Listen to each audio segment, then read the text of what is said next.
விழுப்புரம் கிழக்கு திமுக சார்பில் பல்வேறு பகுதிகளில் பொதுமக்களுக்கு டாக்டர் லக்ஷ்மணன் எம்எல்ஏ நலத்திட்ட உதவிகள் வழங்கும் விழா உற்சாகமாக நடைபெற்றது. தமிழ்நாடு துணை முதல்வர் உதயநிதி ஸ்டாலின் பிறந்த நாளையொட்டி கிழக்கு நகர திமுக சார்பில் பானாம்பட்டு, ராகவன்பேட்டை, மகாராஜபுரம், குச்சிப்பாளையம், எருமணம் தாங்கல், காகுப்பம், சேவியர் தெரு, சித்தேரிக்கரை, ஜிஆர்பி தெரு பகுதிகளில் பொதுமக்களுக்கு வீடு வீடாக சென்று தமிழக அரசின் நலத்திட்டங்கள் குறித்தான கைப்பிரதியையும் நலத்திட்ட உதவிகளை விழுப்புரம் திமுக மத்திய மாவட்ட பொறுப்பாளரும் விழுப்புரம் சட்டமன்ற உறுப்பினருமான டாக்டர் லக்ஷ்மணன் வழங்கினார்.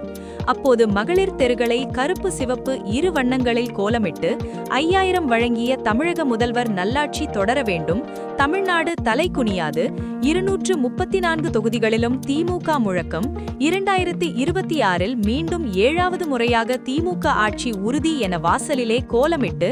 ஆரத்தி எடுத்து சட்டமன்ற உறுப்பினர் டாக்டர் லக்ஷ்மணனை வரவேற்றனர். இந்நிகழ்வில் கே நகர செயலாளர் வெற்றிவேல், நகர பொறுப்புக்குழு உறுப்பினர் முருகன், மாவட்ட சுற்றுச்சூழல் அணை துணை அமைப்பாளர் ராம், மாவட்ட இளைஞரணி துணை அமைப்பாளர் மணிகண்டன், மாவட்ட மாணவரணி துணை அமைப்பாளர் சூர்யா, நகரமன்ற உறுப்பினர்கள், அணி சார்பணி நிர்வாகிகள், அமைப்பாளர்கள், துணை அமைப்பாளர்கள், தொழில்நுட்ப அணி துணை அமைப்பாளர் மக்களன்பன், பானாம்பட்டு சண்முகம், நகர துணை செயலாளர் புருஷோத்தமன் உள்ளிட்ட கழக நிர்வாகிகள் பலர் கலந்து கொண்டனர்.